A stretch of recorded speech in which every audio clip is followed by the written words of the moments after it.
জন্মগ্রহণ করার পরে 40 বছর পর্যন্ত আল্লাহর নবী সাল্লাল্লাহু আলাইহি ওয়াসাল্লামের কাছে কোরআন নাজিল হয় নাই। এই জন্য আল্লাহ রাব্বুল আলামিনের হাবিব একজন মানুষকেও কালিমার দাওয়াত দেন নাই। বলেন তো, কালিমার দাওয়াত রাসূল কেন দেন নাই? কারণ রাসূলের কাছে তখন কোরআন নাজিল হয় নাই। আল্লাহর নবী সাল্লাল্লাহু আলাইহি ওয়াসাল্লাম এই 40 বছরে একজন মানুষকেও তিনি নামাজের দাওয়াত দেন নাই। কেন দেন নাই? তো একটু জোরে বলুন। কোরআন নাজিল হয় নাই। আল্লাহর নবী 40 বছর পর্যন্ত একজন মানুষকেও হালাল হারামের দাওয়াত দেন নাই, কথাও বলেন নাই। কেন বলেন নাই?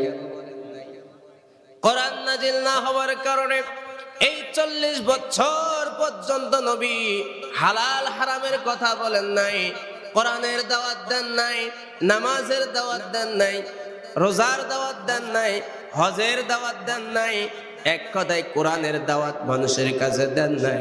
এই জন্য এই 40 বছরে আল্লাহর নবীর একটা শত্রুও ছিল না। কথা বলেন ঠিক কিনা? রাসূলের একজন শত্রু ছিল না, বরং রাসূল করিম সাল্লাল্লাহু আলাইহি ওয়াসাল্লামের জনপ্রিয়তা ছিল আকাশচুম্বী। ওই সময় যদি রাসূল সাল্লাল্লাহু আলাইহি ওয়াসাল্লাম ইলেকশন করতেন, ভোট করতেন, তাহলে রাসূল সরাসরি প্রেসিডেন্ট হয়ে যাইতেন। কথা বলেন ঠিক কিনা? এই 40 বছর বয়স কেটে গেল।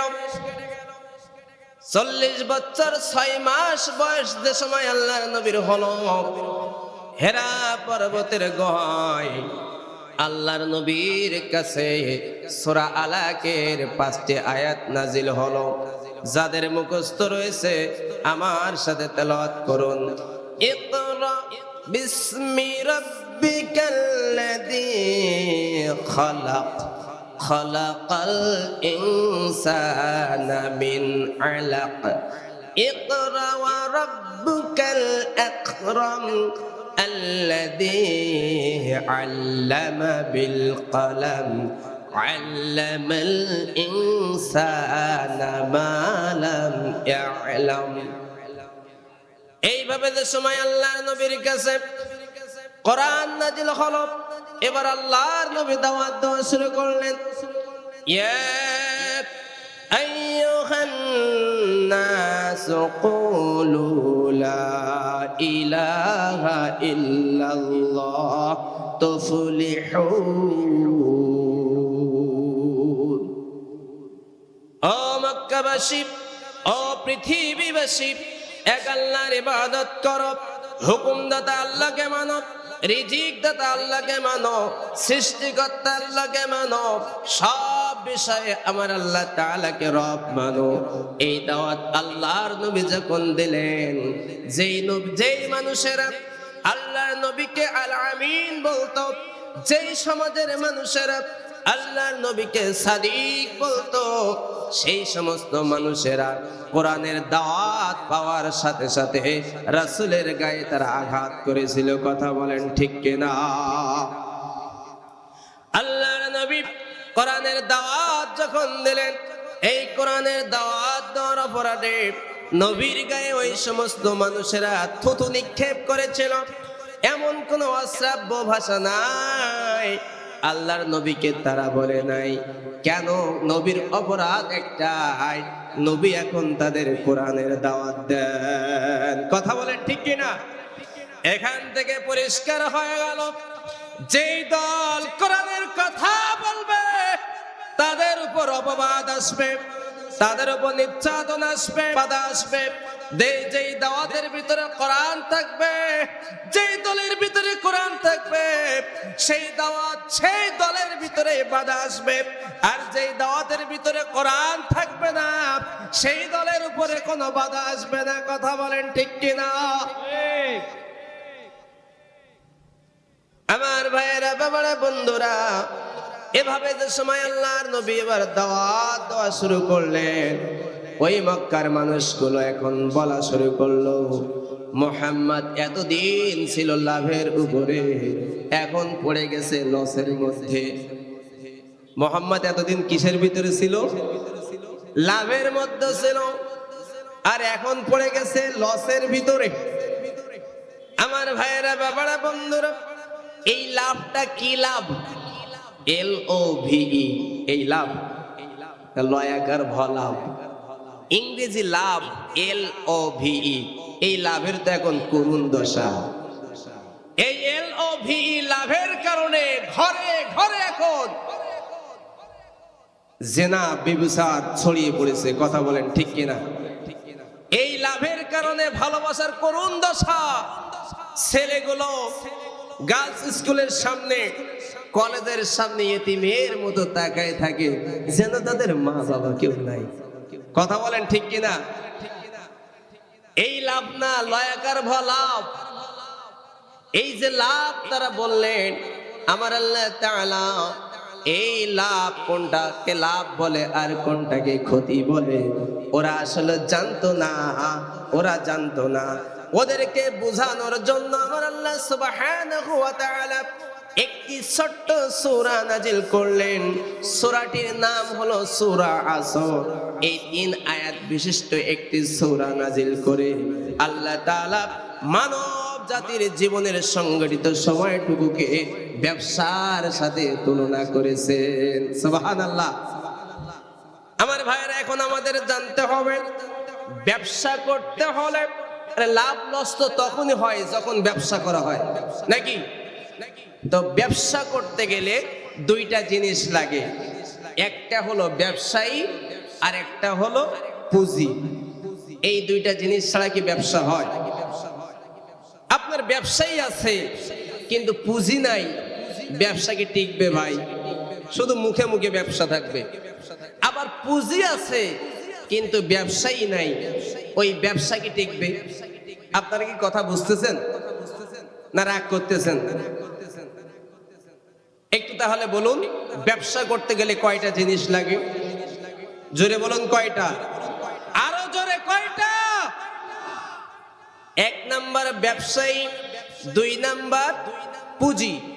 তো আল্লাহ সুবহানাহু ওয়া তাআলা মানব জীবনের সংগঠিত সময়টুকুকে ব্যবসার সাথে তুলনা করেছেন। এই ব্যবসা এখন আমরা লাভে আছি নাকি লসে আছি, এটা আমাদের জানার দরকার আছে না নাই? আমার ভাইয়েরা, লাভে আছি।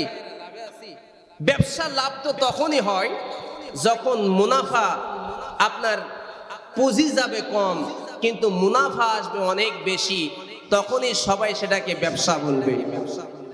আর যদি পুঁজি সব চলে যায়, মুনাফাই না আসে, তখন সেটাকে বলবে লস।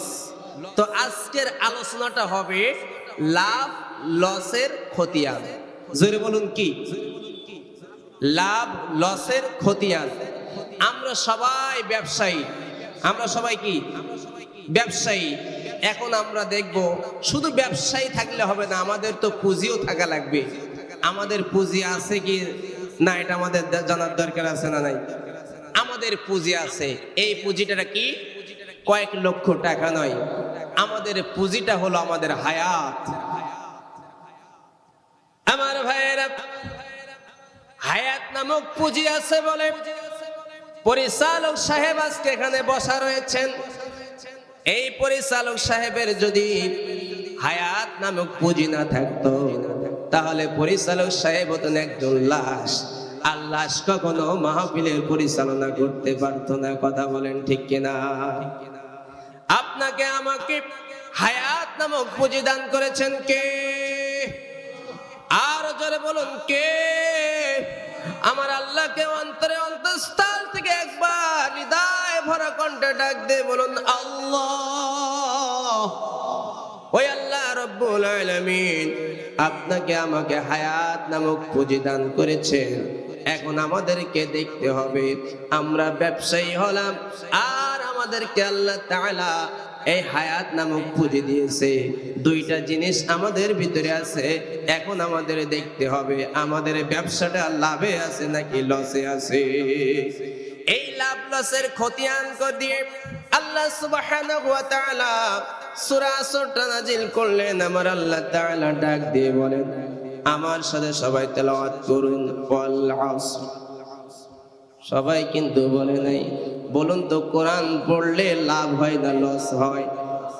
এ কোরআন পড়লেও লাভ, এ কোরআনের দিকে তাকায় থাকলেও লাভ, এ কোরআন স্পর্শ করতে দেয় নাই, মিথ্যা মামলার উপর মামলা দিয়েছে।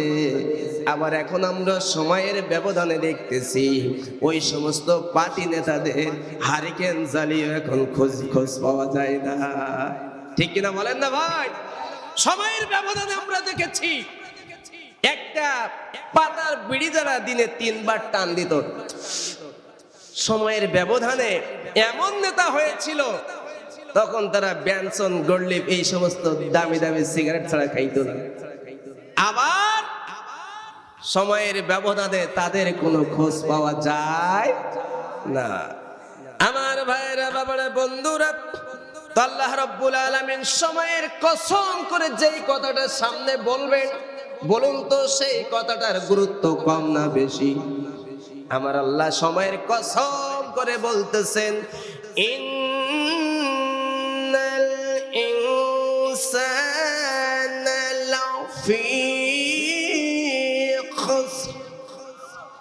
আর জোরে আল্লাহু আকবার। আমার আল্লাহ সময়ের কসম করে বলতেছে, নিশ্চয় মানুষ ক্ষতির সাগরে ডুবে আছে।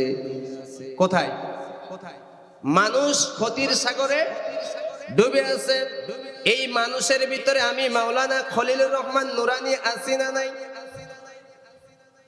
মাওলানা শফিকুল ইসলাম তার ভিতরে আছে না নাই? আপনারাও কি মানুষের ভিতরে আছেন? আল্লাহ তাআলা বলতেছেন, পৃথিবীর সব মানুষ ক্ষতির সাগরে ডুবে আছে। বলুন তো এই কথাটার গুরুত্ব কম না বেশি? আপনি আমি সবাই কি ক্ষতির সাগরে ডুবে আছি? কিন্তু আমরা কথাটা বেশি গুরুত্ব দেই না। কত ভয়ঙ্কর কথা বললেন, কিন্তু হঠাৎ করে যদি কালীগঞ্জ থানার ওসি হাফেজ মাওলানা শফিকুল ইসলামকে ডাক দিয়ে বলেন, আপনার নামে আমার কাছে তথ্য এসেছে, একটু অবস্থা ভালো না, একটু সাবধানে থাকবেন, আপনাকে একটু ভয় লাগবে না? অবশ্যই লাগবে। এরপরে বিকালে বলল, মাওলানা শফিকুল ইসলাম সাহেব ভাববেন যে কেন ওসি সাহেব আমাকে এই কথাটা বললেন। নাম্বার কালেক্ট করবেন, করার পরে রাত্রে কয়েকবার ফোন দিছে, কিন্তু ওসি সাহেব রিসিভ করে না। এদিকে কিন্তু মাওলানা শফিকুল ইসলাম সাহেবের ঘুম আসতেছে না। কেন ওসি সাহেব এই কথাটা বললো? হঠাৎ করে রাত 2টার দিকে একবার ওসি সাহেব ফোনটা রিসিভ করলেন। নেই, আমাদের মাওলানা সাহেব বললেন, স্যার আপনি তো বলছিলেন আমাকে একটু সাবধানে থাকতে, কেন আমার নামে কোনো অভিযোগ আছে একটু বলুন তো। ওসি সাহেব বলল, কোনো কথা বলবেন না, আমি বলছি আপনাকে সাবধানে থাকতে, আপনি সাবধানে থাকুন, আপনি আমার কাছে আর ফোন দেবেন না। ওসি সাহেবের এই কথা শুনে আমাদের মাওলানা সাহেবের ভয়টা কি বাড়বে না কমবে? অবশ্যই বাড়বে। এমন করে রাত্রে তো ঘুমায় না, খাওয়া দাওয়াও ভালো লাগে না। আমার ভাইরা, এমন করে যদি 3 মাস 4 মাস চলে যায়, আমাদের মাওলানা সাহেব তো মোটামুটি এখন মোটা সোটা আছে, খারাপ না, হুজুর মানুষ তো শক্তিও আছে, বাইরে মানুষের বাড়ি আমরা খাই। 3 মাস পরে কি এই শরীর কি এইভাবে থাকবে? ডায়েট কন্ট্রোল মানে একবার সমস্ত অঙ্গ প্রত্যঙ্গ জাত সব কন্ট্রোল হয়ে যায়। ঠিক কিনা বলেন? আমার ভাইরা, সামান্য একজন ওসি সাহেব সতর্ক করার কারণে মাওলানা সাহেবের ঘুম যদি হারাম হয়ে যায়, বৈধ স্ত্রী যদি বিষাদে পরিণত হয়, সমস্ত আনন্দ ফুর্তিগুলো যদি বিষাদে পরিণত হয়, তাহলে আমার আল্লাহ সুবহানাহু ওয়া তাআলা যে ডাক দিয়ে বললেন, ও মানব জাতি, তুমি ক্ষতির সাগরে আছো। এই ক্ষতির সাগরে থেকেই যদি তুমি ডুবান্ত অবস্থায় তোমার জীবনটাই চলে যায়, তাহলে তুমি তো জাহান্নামী হয়ে যাওয়া। বলুন তো ওই ওসি সাহেবের কথার চেয়ে আমার আল্লাহ তাআলার কথাটা কি আরো কি ভয়ঙ্কর নয়? আমার ভাইয়েরা, বাবারা, বন্ধুরা, এখন আমরা সবাই ক্ষতির সাগর থেকে পাড়ে উঠতে চাই কি চাই না? চাই। আপনারা ছোটবেলায় একটা খেলা আমরা করেছি, যে কয়েক বন্ধু বান্ধব মিলে যে সময় গোসল করতাম, যে ডুব দিতাম, যে কে কতক্ষণ ডুব মেরে থাকতে পারে। তো মনে করেন একজন থাকতে পারে 3 মিনিট, আর একজন 2 মিনিট। 2 মিনিট যে সময় হয়ে যায় তখন সে একটু মাথাটা উঠায়, উঠানোর পরে দেখে আমার প্রতিপক্ষ যে ছিল সে এখনো পানির ভিতরে আছে। যখন দেখলো যে এখন পানি নড়াচড়া করতেছে, উঠার কিছু আলামত পাইছে, সাথে সাথে আবার ডুব দেয়, ঠিক কিনা? এরপরে আবার ডুব দিল, অন্য প্রতিপক্ষ যে ছিল সে উঠে যায়। কিছুক্ষণ দম নেওয়ার পরে যখন দেখে এর পানি আবার নড়াচড়া করতেছে, তখন সে আর উঠে যায়। কতক্ষণ, ঠিক কিনা? হ্যাঁ, এভাবে আপনারা ডুব মারছেন, খেলা করছেন? আপনি খেলা করছেন? মাশাআল্লাহ, খেলা করছেন। তা মাওলানা সাহেব, আপনি কয় মিনিট পানির নিচে থাকতে পারেন? 2 মিনিট, 1 মিনিট, 1 মিনিট ধরলাম। এখন মনে করেন আমাদের মাওলানা সাহেব পানির নিচে থাকতে পারেন 1 মিনিট। এরপরে 1 মিনিট পরে আর থাকা সম্ভব না, জীবনটা চলে যায় ভাব।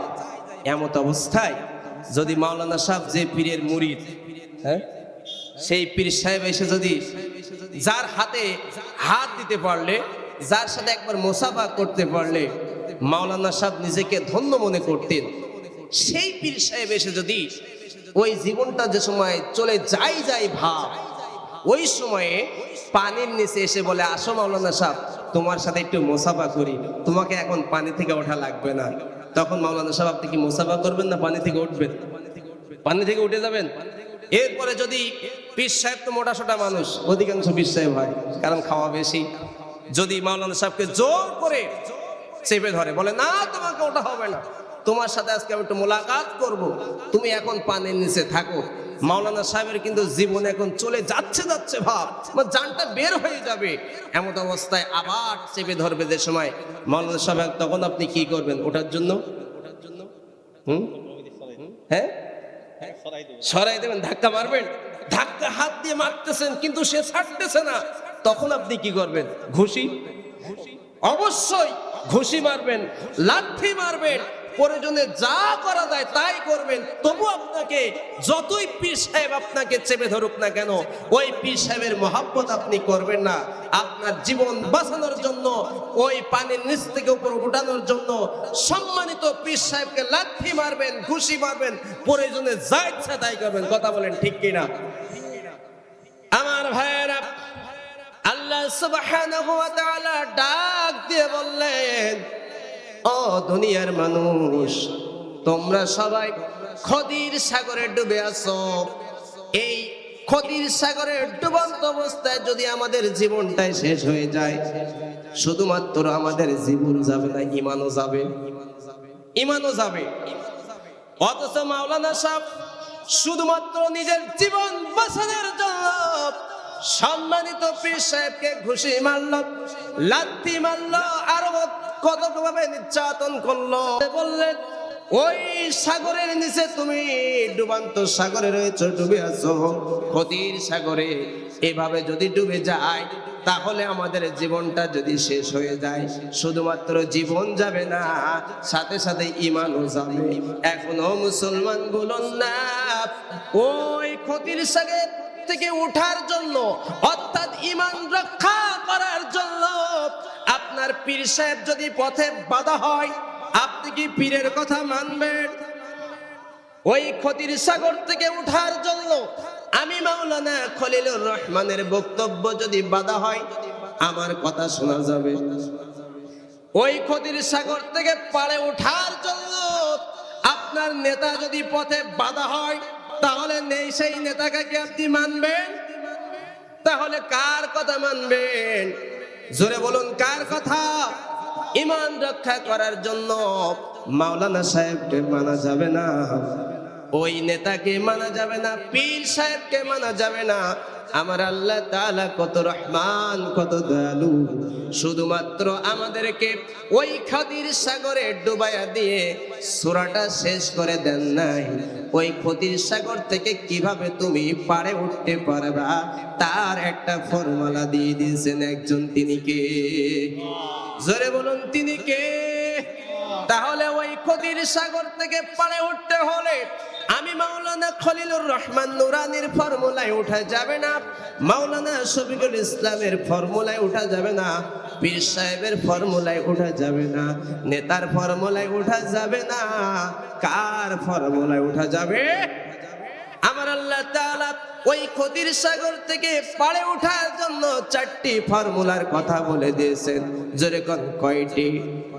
আল্লাহ রাব্বুল আলামিন বলেন, ইল্লাল্লাযীনা আমানু।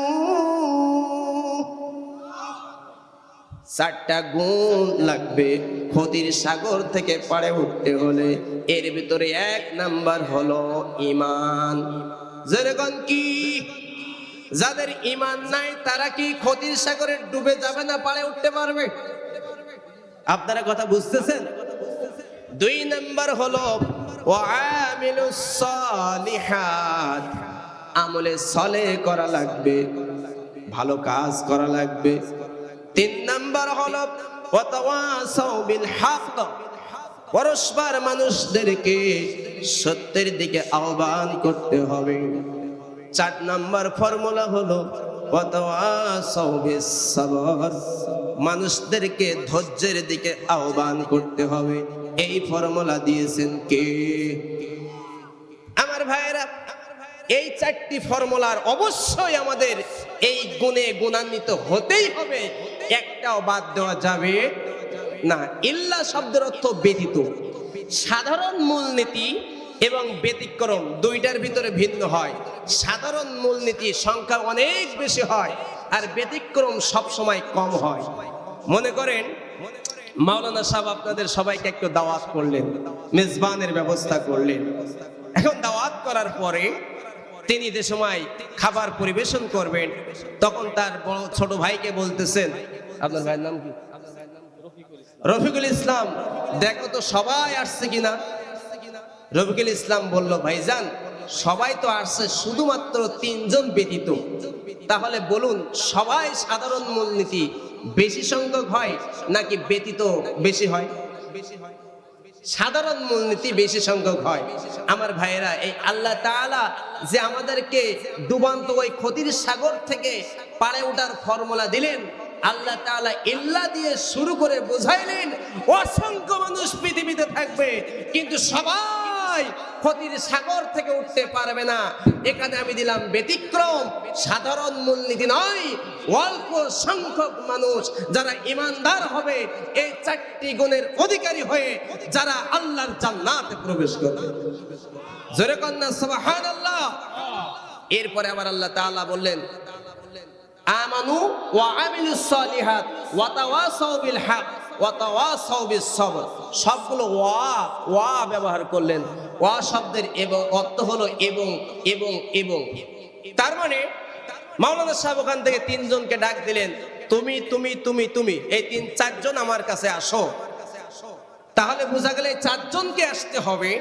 মাওলানা সাহেব কিন্তু এই কথা বলেন নাই, তুমি তুমি এই 3 জন বা 4 জনের ভিতর থেকে 3 জন আসো অথবা 2 জন আসো, এই কথা বলেন নাই।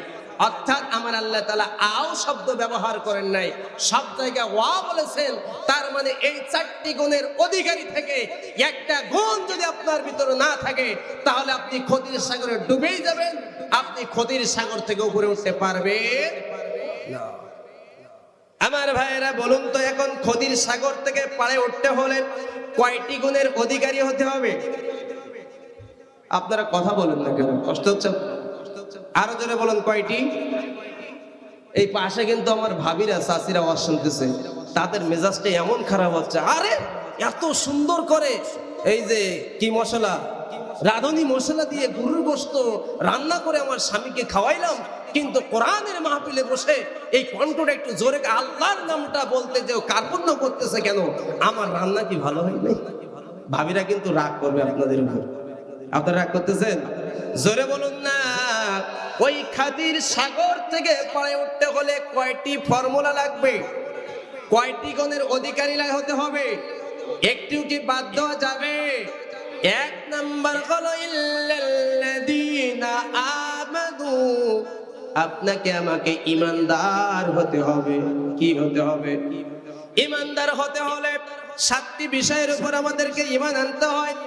আমানতু বিল্লাহি ওয়া মালাইকাতিহি ওয়া কুতুবিহি ওয়া রুসুলিহি ওয়াল ইয়াউমিল আখিরি ওয়াল কদরি খাইরিহি ওয়া শাররিহি মিনাল্লাহি তাআলা ওয়াল বা'সি বা'দাল মাউত।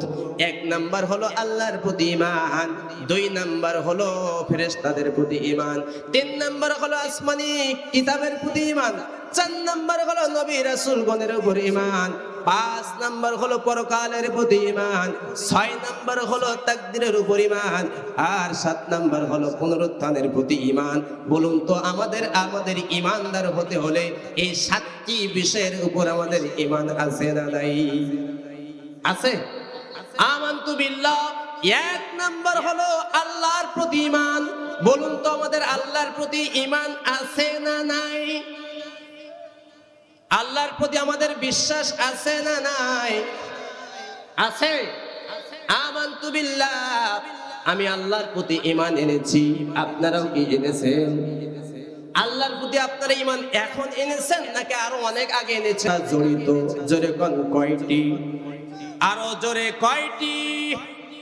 এক নাম্বার হলো আল্লাহর অস্তিত্বের প্রতি ঈমান আনা, দুই নাম্বার হলো আল্লাহর গুনাবলীর প্রতি ঈমান আনা, তিন নাম্বার হলো আল্লাহর আইনের প্রতি ঈমান আনা, চার নাম্বার হলো আল্লাহর ক্ষমতার প্রতি ঈমান আনা। আমার ভাইরা এখান থেকে মুখস্থ করতে হবে ভাই, আমি আল্লাহর প্রতি ঈমান এনেছি, এর সাথে চারটি কথা জড়িত। যেরকম কয়টি? এক নাম্বার হলো আল্লাহর অস্তিত্ব, মুখস্থ করুন। এক নাম্বার আল্লাহর অস্তিত্ব, দুই নাম্বার আল্লাহর গুণাবলী, তিন নাম্বার আল্লাহর আইন, চার নাম্বার আল্লাহর ক্ষমতা। এই চারটার উপর আমাদের ঈমান আছে না নাই? এক নম্বরে আল্লাহ সুবহানাহু ওয়া তাআলার প্রতি ঈমান আনতে হলে আল্লাহর অস্তিত্বের প্রতি ঈমান আনতে হবে। আল্লাহর অস্তিত্বের প্রতি ঈমান আনা মানে আমার আল্লাহ নাই। হ্যাঁ, কি আছে? আল্লাহ আছে, এটা আমাদের বিশ্বাস আছে। শুধুমাত্র কি আমরা বিশ্বাস করি? এতটুকু বিশ্বাস করলে হবে না, হবে না। কারণ আমাদের বাড়ির পাশে অনেক নারায়ণ বাবু রয়েছে, তারাও কিন্তু বিশ্বাস করে আল্লাহ আছে। এই বিশ্বাস করে কিনা? আমার কথা না, আমার কথা না। আল্লাহ সুবহানাহু ওয়া তাআলা ডাক দিয়ে বলেন, ও বন্ধু, তুমি যদি ওই আবু জেহেল, উতবা, সাইবা, ওই সমস্ত বড় বড় কাফেরদেরকে জিজ্ঞাসা করো, লাইন সাআলতাহুম মান খালাকাস সামাওয়াতি ওয়াল আরদ, এই আসমান জমিন কে সৃষ্টি করেছেন, ওয়াসাখখারাস সামাওয়াতি ওয়াসাখখারাস শামসা ওয়াল কমার, এবং এই চাঁদ সূর্যকে কে নিয়ন্ত্রণ করতেছেন, লায়াকুলুন্নাল্লাহ,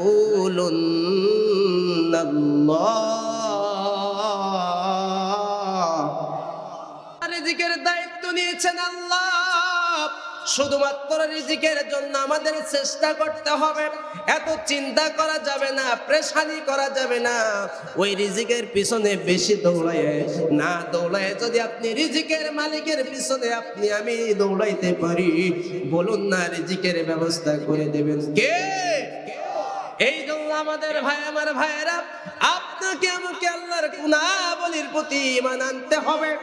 যদি সত্যিকার অর্থে আপনি আমি ঈমানদার হতে চাই, আমি সংক্ষেপে বলে দেই আমার ভাইয়েরা, তিন নাম্বার আমানতু বিল্লাহ, আমি আল্লাহর প্রতি ঈমান এনেছি, মানে আল্লাহর আইনের প্রতি ঈমান এনেছি। আল্লাহর, জোরে বলুন, কিসের প্রতি ঈমান এনেছি? আইনের প্রতি আমাদের বিশ্বাস আছে না নাই? জোরে কোন আছে না নাই? আপনি আমি মালিক না গোলাম? গোলাম। বলুন তো আইনের কাজ, আইন তৈরি করা কার কাজ? মালিকের। বলুন তো আপনার আমার মালিক কে? জোরে বলুন কে? তা আইন তৈরি করবেন আল্লাহ মালিক, আপনার আমার কাজ হলো ওই আইন মানা, ঠিক কিনা? কিন্তু আপনি আমি কি আমার আল্লাহর আইন মানি? মানি না? ঠিক বলেছেন। আমার ভাইয়েরা, আপনার আমার দেহের যত অঙ্গ প্রত্যঙ্গ আছে সবগুলো আমার আল্লাহর আইন মানে, শুধুমাত্র মানে না আপনার আমার বিবেক। কি মানে না? আপনার আমার দেহের ভিতরে যত অঙ্গ প্রত্যঙ্গ আছে সবগুলো আল্লাহর আইন মানে, শুধুমাত্র মানে না আপনার আমার বিবেক। বলবেন কেমনে হুজুর, আমার দেহের অঙ্গ প্রত্যঙ্গ গুলো যদি আল্লাহর আইন মানে, তাহলে আমার বিবেক কেমন করে মানে না? দেখুন আপনার আমার দেহের অঙ্গ প্রত্যঙ্গ গুলো কেমন করে আল্লাহর আইন মানে, একটু আপনি বাস্তবে আসুন। মাওলানা শফিকুল ইসলাম সাহেব বয়স কত? এদিকে আসুন। বয়স কত? 48 বছর বয়স। মাওলানা শফিকুল ইসলাম সাহেব যেদিন জন্ম নিয়েছিলেন সেদিন কি, এদিক ফিরতে থাক, আপনি যেদিন জন্মগ্রহণ করেছিলেন আপনার মাথায় কি সেদিন চুল ছিল? হ্যাঁ ছিল, ছিল। আপনি যেদিন জন্মগ্রহণ করেছিলেন আপনি যেদিন জন্মগ্রহণ করেছিলেন আপনার এগুলো পাপড়ি, চোখের পাপড়ি কি সেদিন ছিল? অবশ্যই ছিল। আমার ভাইয়েরা খেয়াল করুন, মাওলানা শফিকুল ইসলাম সাহেব এই 48 বছর বয়সে কতবার সেলুনে গেছেন চুল কাটার জন্য?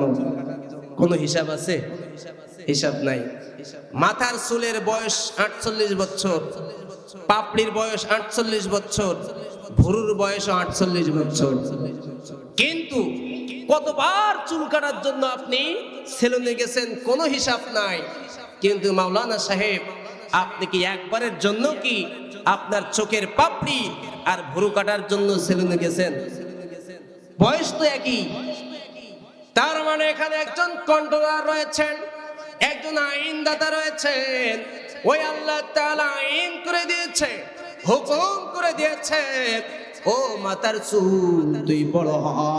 আবার ওই আল্লাহ তাআলা আইন করে দিয়েছে, ও চোখের পাপড়ি ভুরু তুই যেভাবে আছিস মাওলানা শফিকুল ইসলাম সাহেব মৃত্যুর আগ পর্যন্ত ঠিক তুই সেইভাবে থাকবি। ওই আল্লাহ তাআলার আইন মেনে মাথার চুল বড় হয়, ওই আল্লাহ তাআলার আইন মানে এই চোখের ভুরু গুলো যেভাবে আছে সেভাবেই থাকে। ওই আল্লাহ তাআলার আইন মেনে চোখের পাপড়ি গুলো যেভাবে আছে সেভাবে থাকে। এভাবে আপনার আমার জীবনে যত অঙ্গ প্রত্যঙ্গ রয়েছে সবগুলো আইন মানে কার? আর যারা বলুন কার? আল্লাহ তাআলা বলেন আলা লাহুল খালক ওয়াল আমর, সৃষ্টি যার আইন চলবে তার। এখন বলুন না আসমান জমিন গ্রহ তারা নক্ষত্র পৃথিবী যা কিছু আছে সবগুলো সৃষ্টি করেছেন কি? আসমানে আইন চলে কার? আসমানে আইন চলে কার? জমিনে আইন চলে কার? হ্যাঁ নমরুদের। আসমানে আল্লাহর আইন চলে, এই জন্য কি আসমানে কোনো মারামারি আছে, গন্ডগোল আছে, অশান্তি আছে? নাই। কিন্তু এই জমিনে আমরা আল্লাহর আইন মানি না, এই জন্য আমাদের ভিতরে যত অশান্তি। কথা বলেন ঠিক কিনা? আল্লাহর আইন মানলেই শান্তি। জোরে বলুন কি? সবাইকে বলতে হবে আল্লাহর আইন মানলেই শান্তি। শান্তি। আসুন বাস্তবতার আলোকে আমি বলেছিলাম আপনার আমার দেহের অঙ্গ প্রত্যঙ্গ যা কিছু আছে সবগুলো আইন মানে কার? আমার আল্লাহ তাআলা আইন করে দিয়েছেন, ক্ষুধা লাগলে খাইতে হবে, পোশাক পায়খানা চাপ দিলে বেগ দিলে পোশাক পায়খানা করতে হবে। আমার আল্লাহ তাআলা আইন করে দিয়েছেন এই রক্ত চলাচল করতে দিতে হবে। আমার আল্লাহ তাআলা আইন করে দিয়েছে অক্সিজেন গ্রহণ করতে হবে। কিন্তু এখন যদি আপনি আমি গাদ্দারি করি, কেন আমি আল্লাহ তাআলার আইন মানব? আমার দেহ আমি যা ইচ্ছা তাই করব, আমার মতো আমার দেহ আমি চালাবো, আল্লাহর আইন মানবো না।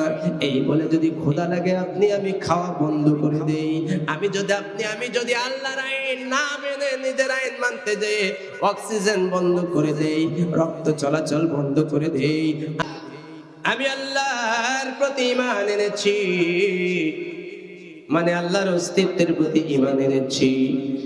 আমানতু বিল্লাহ আমি আল্লাহর প্রতি ঈমান এনেছি, মানে আল্লাহর গুণাবলীর প্রতি ঈমান এনেছি। আমানতু বিল্লাহ, আমি আল্লাহর প্রতি ঈমান এনেছি, মানে আল্লাহর আইনের প্রতি ঈমান এনেছি। ঠিক আছে? আল্লাহ তাআলা ডাক দিয়ে বলেন, শোনো, আমি আল্লাহর আইন যদি তোমরা না মানো ইচ্ছাকৃত ভাবে, মান লাম ইয়াহকুম বিমা আনজালাল্লাহ বিমা আনজালাল্লাহু ফাউলাইকা হুমুল কাফিরুন। যারা আল্লাহর বিধান দ্বারা রাষ্ট্র পরিচালনা না করবে, বিচার কার্য পরিচালনা না করবে, ফাউলাইকা হুমুল কাফিরুন, তারা কাফের। ফাউলাইকা হুমুজ জালিমুন, তারা জালেম, তারা সন্ত্রাস। ফাউলাইকা হুমুল ফাসিকুন, তারা ফাসিক, তারা সন্ত্রাস। আমার ভাইরা, বাবারা, বন্ধুরা, আমানতু বিল্লাহ, আমি আল্লাহর প্রতি ঈমান এনেছি, মানে আল্লাহর আইনের প্রতি ঈমান এনেছি। 4 নম্বর, আমানতু বিল্লাহ, আমি আল্লাহর প্রতি ঈমান এনেছি, মানে আল্লাহর ক্ষমতার প্রতি ঈমান এনেছি। বলুন না, ক্ষমতার মালিক কে? আর জোরে বলুন, কে? কিন্তু কেউ যদি বলে ক্ষমতার মালিক জনগণ, ঈমান থাকবে? জোরে কোন? আমানতু বিল্লাহ, আমি আল্লাহর প্রতি ঈমান এনেছি, মানে আল্লাহর ক্ষমতার প্রতি ঈমান এনেছি। আল্লাহ রাব্বুল আলামিন বলেন, আন্নাল কুওয়াতা লিল্লাহ লিল্লাহি জামিআ, সব ক্ষমতার মালিক কে? আল্লাহ তাআলা। কত ক্ষমতা, কত ক্ষমতা! আল্লাহ একটু আমাদের দেখতে বলেন, ও দুনিয়ার মানুষ, তোমরা তাকায় দেখো, তোমাদের মাথার উপর যে বিশাল একটা আকাশ আছে না নাই? আছে না নাই? আমার আল্লাহ তাআলা ডাক দিয়ে বলেন, খালাকাস সামাওয়াতি বিগাইরি আমাদিন তারাউনাহা।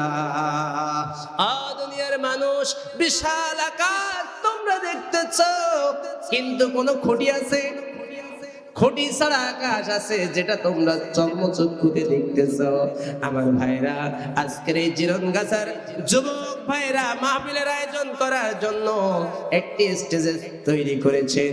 এই স্টেজটা দাঁড় করাতে যে খুঁটির ব্যবস্থা আছে না নাই? জোরে বলুন, আছে না নাই? চারদিকে 4টা খুঁটি রয়েছে, কিন্তু আমার আল্লাহ তাআলা এত বড় আকাশ দাঁড় করায় রেখেছে, একটা খুঁটি আজ পর্যন্ত কেউ দেখছেন? জোরে বলুন, দেখছেন? আমার ভাইরা, তাহলে বলুন তো, ক্ষমতার মালিক কে?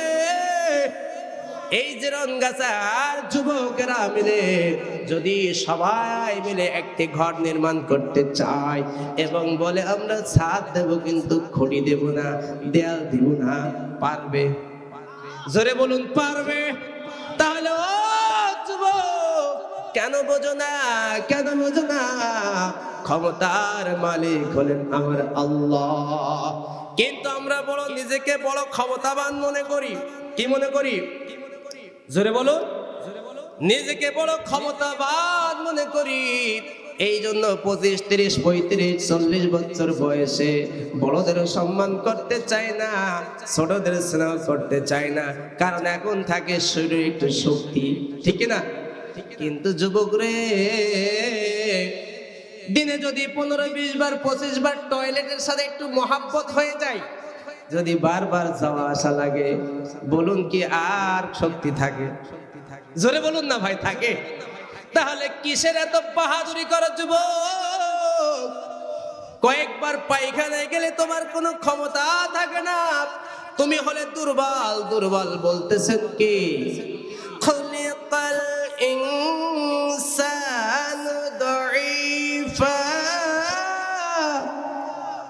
আল্লাহ তাআলা বলে, আমি মানুষদেরকে বড় দুর্বল করে সৃষ্টি করেছি। আমানতু বিল্লাহ, আমি আল্লাহর প্রতি ঈমান এনেছি, মানে আল্লাহর ক্ষমতার প্রতি ঈমান এনেছি। আন্নাল কুওয়াতা লিল্লাহি জামিআ, সব ক্ষমতার মালিক কে? তুমি কোন ক্ষমতার মালিক না, তোমাকে আমাকে দুর্বল করে সৃষ্টি করেছেন কে? কেমন দুর্বল করে সৃষ্টি করেছেন? এলাকায় ছাগল গরু আছে না নেই? হ্যাঁ, এলাকায় ছাগল আছে। ছাগল জন্ম নেওয়ার পরে ছাগলের বাচ্চাদের সময় ভূমিষ্ঠ হয়, দুনিয়ায় আসে, কতক্ষণ পরে লাফালাফি করে? কতক্ষণ? হ্যাঁ, সাথে সাথে একটু পরেই লাফালাফি করে। গরুর বাচ্চাও কিছুক্ষণ পরে লাফালাফি করে। কিন্তু মানুষ বড় ক্ষমতাবান নিজেকে মনে করো, বলো না তোমার আমার জন্ম নিলে তুমি আমি কতক্ষণ পরে লাফালাফি করছি? হ্যাঁ, আরে 6 মাস 1 বছর পায়খানা যদি মুখে গেছে, আমাদের মা বাবা যদি না দেখছে অনেক সময় পায়খানাও পেটের ভিতরে গেছে। কথা বলেন না ঠিক কিনা? আল্লাহ বলেন খলিকাল ইনসানু দাঈফা, ও মানুষ আমি তোমাকে বড় দুর্বল করে সৃষ্টি করেছি। আমরা বড় ভীতু, আমাদের সাহস নাই। আমাদের বুঝতে হবে কিসের ক্ষমতার বাহার দেখাও, কিসের ক্ষমতা দেখাও তুমি? ক্ষমতার মালিক তো তুমি, আমার আল্লাহ। তোমাকে এত দুর্বল করে সৃষ্টি করেছেন, সামান্য একটা মশার চেয়েও সাহস তোমার কম। তার মানে কারোর সাথে যদি গ্যাঞ্জাম বাঁধে, আবার গ্যাঞ্জাম করতে বলছি না, মারামারি যদি লাগে, কাউকে যদি মারতে চাই, প্রকাশ্যে যায় না, গোপনে যায়। হ্যাঁ, গোপনে যায়। কিন্তু মশা যদি আপনারে কামড় দেওয়ার জন্য আসে, সে গোপনে আসে নাকি এলান বাজাইতে বাজাইতে আসে? আসে। আপনাকে কামড় দিতে চাইলে মশা ভয় পাই না, এলান বাজাইতে বাজাইতে আসে। এই কালীগঞ্জ থানার ওসি সাহেবকেও যদি মশা কামড় দিতে যায়, সে কি ভয় পায়? হ্যাঁ, ভয় পায় না। তাহলে বোঝা গেল রে ভাই, মশার চেয়েও আপনার আমার সাহস কম। কথা বলেন না ঠিক কিনা ভাই? না আপনারা কথা বুঝতেছেন না? লিল্লাহি তাকবীর, জিকির করুন লা ইলাহা।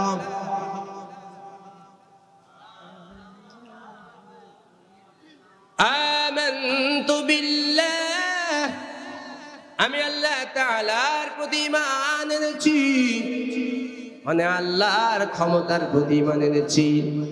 এখন বলতে হবে আন্নাল কুওয়াতা লিল্লাহি জামিআ, সকল ক্ষমতার মালিক কে? আমার ভাইরা, আমার আল্লাহ তাআলার এত ক্ষমতা থাকে দেখেন। এখন একটু শুধুমাত্র এই যে জিরনগাছা ফুটবল ময়দান না, এইখানে আজকে মাহফিলের ব্যবস্থা হয়েছে, এই জন্য লাইটিং এর ব্যবস্থা করার জন্য কতটা বাল্ব আমরা দিয়েছি।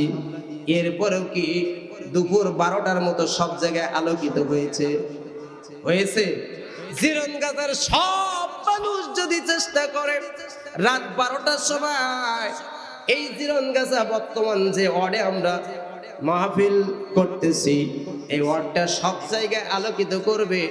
যতই লাইট লাগাক না কেন, জ্বালাক না কেন, রাত 12টার সময় কিন্তু দিন 12টার মতো আলোকিত করতে পারবে। সব জায়গায় আলোকিত করলে অনেক সময় দেখা যাবে ঘরের পিছনে এক জায়গায় সেখানে আলো নাই, ঠিক কিনা? কিন্তু আমার আল্লাহ তাআলা এত ক্ষমতাবান, শুধুমাত্র একটি বাল্বের ব্যবস্থা করেছেন, একটি সূর্যের ব্যবস্থা করেছেন, অথচ সেই সূর্যে কোনো তার নাই। একটি সূর্য দিয়ে, একটি বাল্ব দিয়ে সারা দিন সমস্ত পৃথিবী আলোকিত করেছে। কথা বলেন ঠিক কিনা? এখন বলুন তো ক্ষমতার মালিক কে? আমার আল্লাহ। আমানতু বিল্লাহ, আমি আল্লাহর প্রতি ঈমান এনেছি, মানে আল্লাহর ক্ষমতার প্রতি ঈমান এনেছি। যেই কথা বলতেছিলাম, আমাদেরকে ওই ক্ষতির সাগর থেকে যদি আমরা পারে উঠতে চাই, কয়টি গুণের অধিকারী হতে হবে? কয়টা? চারটি। এক নাম্বার হলো আমানতু বিল্লাহ, আল্লাহর প্রতি ঈমান। আল্লাহর প্রতি ঈমান আনতে হলে এখনো কিন্তু 6টি বাকি আছে না আমার ভাইরা? এই 6টির প্রতি ঈমান আনতে হবে। 2 নম্বরে আমাদের আমলে সালেহ করতে হবে। 3 নাম্বার শুধুমাত্র একা একা ভালো আসবে, অত্যাচার আসবে, জেল আসবে, জরিমানা আসবে, কিন্তু মুমিন ভয় পাবে। মুমিন ভয় পাবে কাকে? ওই মুহূর্তে ভয় পেলে চলবে না। আপনাকে আমাকে ধৈর্য ধারণ করতে হবে এবং মানুষদেরকে ধৈর্যের জন্য আহ্বান করতে হবে। আমার ভাইরা, আবার আল্লাহ যদি কোনদিন সুযোগ দেয়, কথা হবে বিস্তারিত ইনশাআল্লাহ।